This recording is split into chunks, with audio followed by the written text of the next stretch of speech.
It's necessary that you be flexible, that you are always thinking of how can I improve this better. This is a customer-driven economy.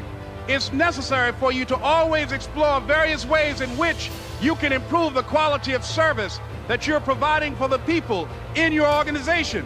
I remember something a major company had talked about, the extra value service they were providing for their customers. And the lady who had the news conference summarized it this way. She said, it's not our intention to satisfy our customers or to please our customers. Our intention is to amaze them. It's necessary, if you're going to compete today, that you look for ways to amaze your customers by being one of those individuals that keep your commitments, that keep your word, that's relentless. It's necessary as you work with the people that you bring into your organization, that they see that you're a good example of a person to work with because you model integrity and determination and ambition and truth and honesty and the way in which you conduct business. The next step is, that is you. That is you. That no one can do it for you but you. And even though you face disappointments, even though you will experience some setbacks, it goes with the territory. You must understand that. I remember I was playing a game with my 9-year-old son, John Leslie, and I beat him 10 straight games in a game called Connect 4. And finally, I said, John Leslie, I'm bored. I don't want to play you anymore. And I got up. I said, I'm ready to go to sleep now. And repeat after me, please. Let's say this together. It's not over until I win. John Leslie said, no, you can't go now, Dad. I said, why? He said, it's not over until I win. That was his attitude. We sat down and we played several other games. And finally, after the 11th game, John Leslie won, and he got up and he yawned. And he said, I'm ready to go to sleep now. And I'm saying to you, what if all of us took that attitude after we face a rejection and a no, or we have a meeting and no one shows up, or somebody say, you can count on me, and they don't come through? What if we have that kind of attitude? The car's repossessed. Nobody believes in you. You've lost again and again and again. The lights are cut off, but you're still looking at your dream, reviewing it every day, and say to yourself, it's not over until I win.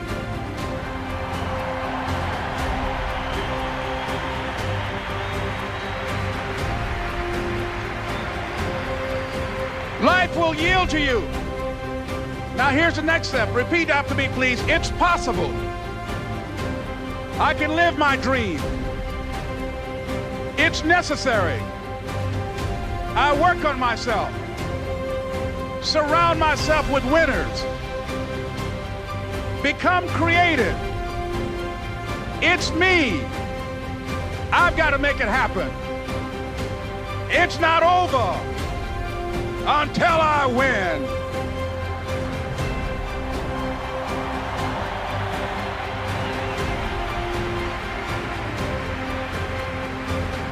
The next thing that's important to know, yes, it's possible that you can choose your future and direct the course of your life as you run toward your dream. It's necessary that you have goals, that you write those goals down, that you plan, that you think constantly of how you can begin to improve what it is that you're doing. If it's your presentations, if it's your recruiting skills, whatever that is, it's also necessary that you look for ways to always find a way to pull it out when everybody else thinks that you are defeated. That you've got to take personal responsibility to know that in order to become successful, you've got to make it your personal business to do it. But the next thing, ladies and gentlemen, I want to share with you that some of you already know that it's hard. It's not easy. It's hard changing your life.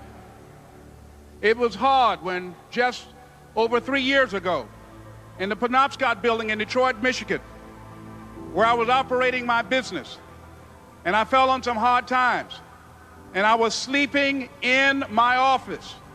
It was hard coming into the lobby, and the security said, excuse me, Mr. Brown, can we see you for a moment? And I said, yes, and I walked up to the counter, and he gave me an envelope. And he said, would you mind reading it here? And I opened the envelope, and the envelope was from management that said, this is an office tower. It's not a hotel. please do not sleep in your office. And I said, excuse me, sir. I said, I just work long hours in creating my business. I'm an entrepreneur. And right now, things are bad for me. But they're not going to be this way always. And I just asked for the opportunity to continue to operate like I'm doing. I'm not trying to make this my home. And it was hard coming through the lobby. And sometimes they would laugh. There's a guy talking about becoming successful. And look at him. He's bathing in the bathroom upstairs on the 21st floor. He sleeps on the floor. Him and two other dreamers up there. Look at him. It was hard, ladies and gentlemen, coming to speak to people.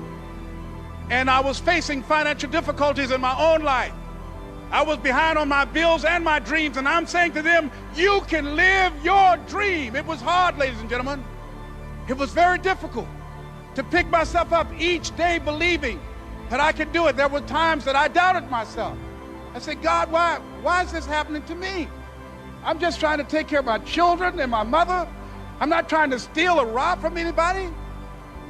Why did this have to happen to me? It was very hard. And here's what I want to say to you. For those of you that have experienced some hardships, don't give up on your dream.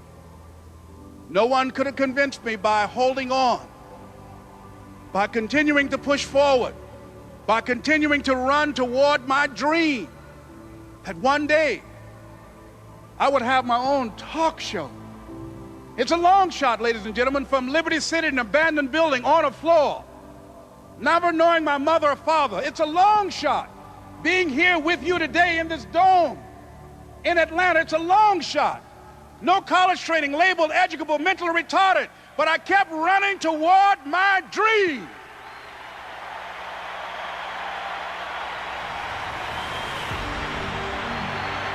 Don't stop.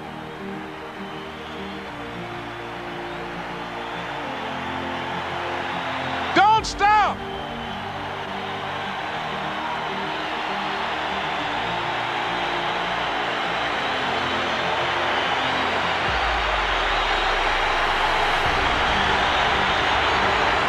Don't stop running toward your dream.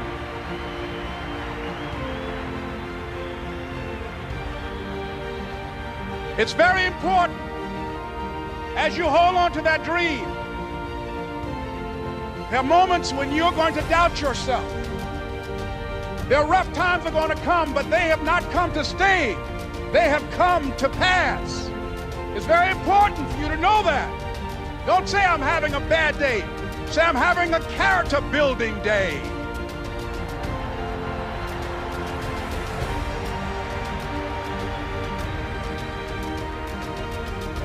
It's very important for you to believe that you are the one to make this happen. I remember this high school teacher, Mr. Leroy Washington, at the end of school one June, it was just a few days before we were supposed to leave.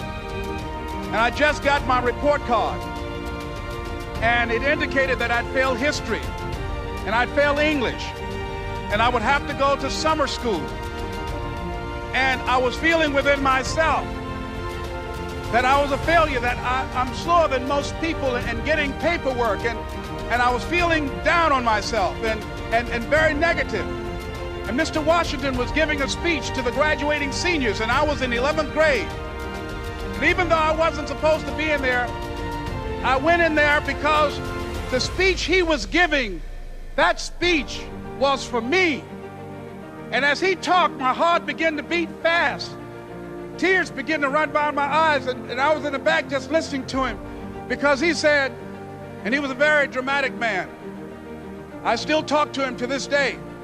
He said, as graduating seniors of Booker T. Washington High School, I want you to know that you're blessed and highly favored, and that as you go toward the future, begin to know that you have greatness within you. And if just one of you here begin to envision yourselves as being blessed and highly favored to reach your goals, if just one of you capture the essence of what that means, that you have greatness within you,